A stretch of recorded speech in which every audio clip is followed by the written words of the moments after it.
Assalamualaikum warahmatullahi wabarakatuh. Selamat malam semuanya. Baik, saya coba menjelaskan Niqab Squad. Jadi sebenarnya Niqab Squad ini adalah sebuah komunitas bagi perempuan-perempuan bercadar dengan berbagai macam profesi yang ada. Alhamdulillah sekarang sudah ada di 3 negara, yaitu di Niqab Squad Indonesia, Niqab Squad Taiwan, dan Niqab Squad Malaysia. Yang di Indonesia sendiri sudah ada di hampir 40 daerah, yang sekarang ini jumlahnya alhamdulillah mencapai hampir 5.000 orang. Dan hadir bersama saya pada malam hari ini teman-teman dari Niqab Squad Indonesia dari berbagai macam profesi. Di sebelah saya ada Diana Nurliana, seorang desainer yang mengharumkan nama Indonesia dengan karyanya yang terakhir di Chicago ya. Lalu di sebelahnya ada seorang fotografer traveling yang sudah berkeliling dunia dengan bercadar, dengan profesinya sebagai fotografer dan videografer, yang bernama Astri. Di sebelahnya ada Dokter Umi Amiza, seorang dokter bercadar yang Masya Allah, Alhamdulillah. Lalu sebelahnya lagi ada atlet taekwondo yang bercadar juga, Alhamdulillah. Dan di sebelah saya ada seorang kepala sekolah SD di daerah Tangerang yang Alhamdulillah bercadar juga. Jadi Niqab Squad sendiri berdiri karena kami ingin merangkul saudara-saudara kami yang bercadar, karena kami tahu bahwa bercadar itu bukan sesuatu hal mudah sebenarnya. Tidak semua orang menerima kehadiran kami, dan karena berbagai macam penilaian yang ada di masyarakat, sehingga kami mencoba untuk merangkul teman-teman bahwa kalian tidak sendirian, kita bersama-sama ingin mengamalkan sunnah, di mana di sini kami sangat butuh pahala pada dasarnya dengan menggunakan ini. Jadi Niqab Squad sendiri berdiri untuk mempersatukan teman-teman bercadar. Bismillah. Kenapa kami semua bercadar? Karena kami sadar sekali sebagai seorang manusia, kami tidak bisa menjamin 24 jam kami bebas dari dosa. Dan kami semua mengambil hukum cadar ini sebagai sesuatu yang sunnah. Yang kalau dilakukan berpahala, kalau tidak dilakukan rugi. Jadi bukan wajib. Bukan wajib. Tapi ada juga di sebagian dari kami, karena ada dua pendapat ya, ada kalau Imam Syafi'i malah mewajibkan gitu. Jadi benar di komunitas Niqab Squad sendiri ada yang mengambil sunnah, ada yang mengambil wajib. Tapi saya ambil yang sunnah ya di sini. Jadi ketika dilakukan berpahala, kalau tidak dilakukan rugi. Dan kami berusaha mengambil kesempatan itu, yang ketika menggunakan cadar, pahala kami mengalir gitu terus. Dan ketika kami misalnya pada suatu hari terjebak dosa, paling tidak pahala kami dengan bercadar ini bisa menutup dosa-dosa kami. Pada dasarnya itu, dan kami sangat mencintai istri-istri Rasulullah SAW, dimana kita tahu bahwa seluruh istri-istri Rasulullah SAW semuanya menggunakan cadar. Perempuan-perempuan yang dijamin masuk surga. Kalau kami contoh perempuan lain belum tentu dijamin masuk surga. Keinginan kami tentu saja menjadi ratu bidadari surga, dan kami mencontoh istri-istri Rasulullah SAW. Iya, kalau saya bayangkan dengan cadar malah Ibu Indarti itu saya nggak kenal. Ya, Masya Allah, untuk hal itu tentu saja insya Allah bisa dikenali di sini, dikenali sebagai seorang muslimah. Karena seseorang yang menggunakan cadar otomatis automatically orang tahu bahwa dia seorang muslimah, dikenali sebagai seorang muslim. Dan kalau misalnya ingin dikenali, bukankah kita semua punya KTP, yang kita semua juga kok di KTP nggak mungkin bercadar gitu. Kita bisa lihat, kita sangat terbuka untuk dikenal dan untuk mengenal teman-teman yang ingin mengenal lebih dekat dengan kami. Karena ya bagaimanapun juga perempuan itu, Rasulullah SAW bersabda bahwa wanita itu dimanapun pergi akan tetap kelihatan indah dan setan selalu akan mengikutinya. Maka memang diwajibkan untuk memanjangkan hijabnya, termasuk dalam ini bisa dikatakan ada yang berpendapat bahwa bercadar sebenarnya untuk memang melindungi perempuan sendiri dari hal-hal kejahatan, hal-hal yang membahayakan dirinya. Dan itu banyak dibuktikan oleh kami, terutama teman-teman yang tugas di daerah yang sendirian, apalagi dengan yang misalnya pergi dengan tidak bersama mahramnya, misalnya cadar sangat membantu mereka dari godaan-godaan atau kejahatan-kejahatan yang tidak diinginkan. Tadi katanya salah satu temannya adalah desainer yang sudah mengharumkan nama negara ya Alhamdulillah, Insya Allah, di berbagai belahan dunia. Terus desain apa yang dilakukan? Assalamualaikum warahmatullahi wabarakatuh. Perkenalkan, nama saya Diana Nurliana. Kebetulan saya bergerak di bidang fashion untuk modiswear, Pak. Alhamdulillah tahun kemarin brand saya boleh disebutkan? Ya boleh. Karya Indonesia dipilih oleh Badan Ekonomi Kreatif Indonesia untuk memamerkan karyanya di ajang ISNA di Chicago, Amerika Serikat.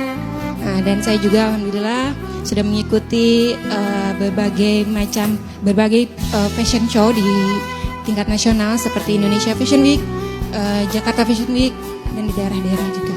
Apa fashionnya itu, ada desainnya, ada ciptakan, itu juga bercadar?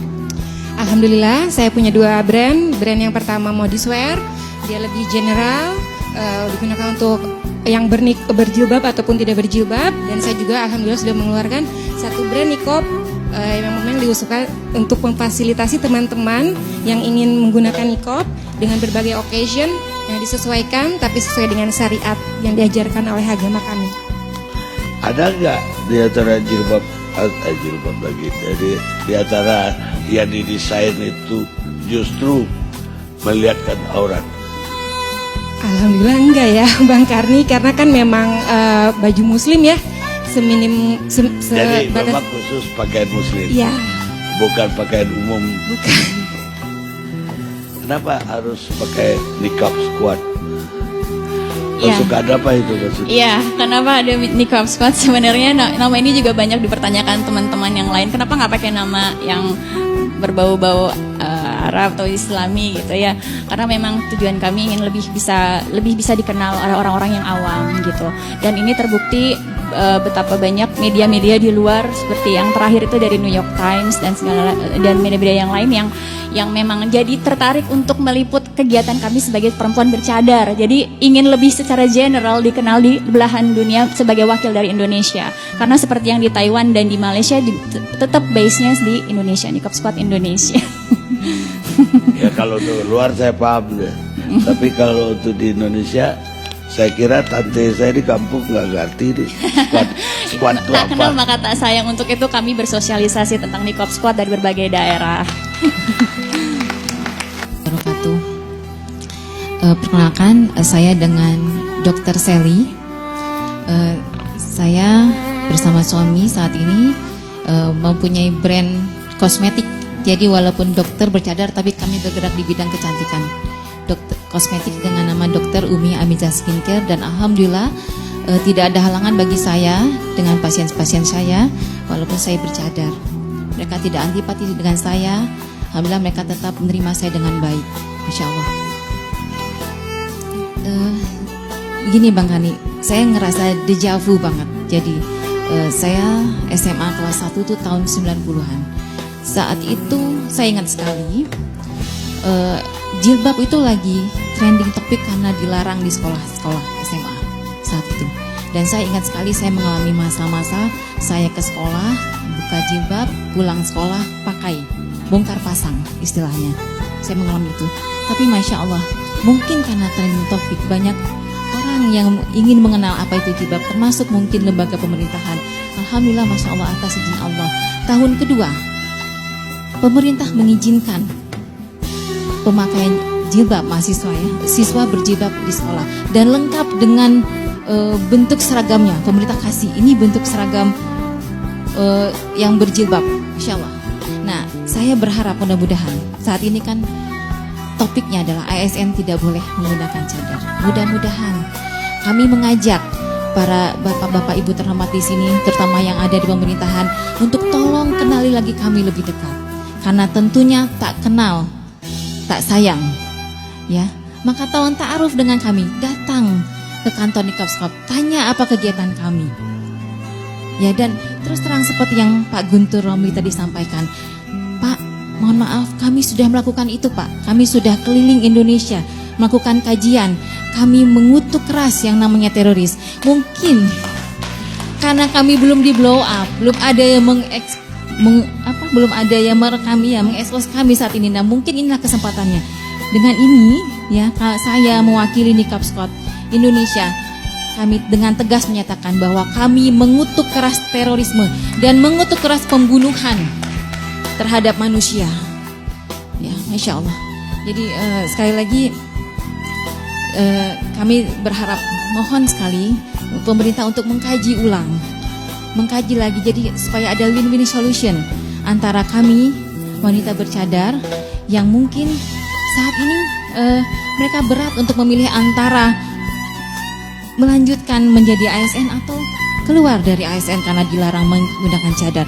Mungkin salah satu dari pegawai itu yang berprestasi, ya, bagus dia, kerjanya bagus, berprestasi. Apakah tidak sayang pemerintah kehilangan pegawai seperti itu hanya karena cadarnya? Yang kedua, ya, yang kedua juga mungkin aja salah satu dari kami yang dia seorang single parents, ya, dia menghidupi anaknya dengan gaji yang dia terima dari ASN. Ketika dia harus memilih dia keluar dari ASN, bagaimana kehidupannya dan anak-anaknya? Tolong pikirkan. Jadi sekali lagi kami mohon sekali lagi, kenalilah kami dengan baik. Tak kenal maka tak sayang. Ya, demikian. Assalamualaikum warahmatullahi wabarakatuh.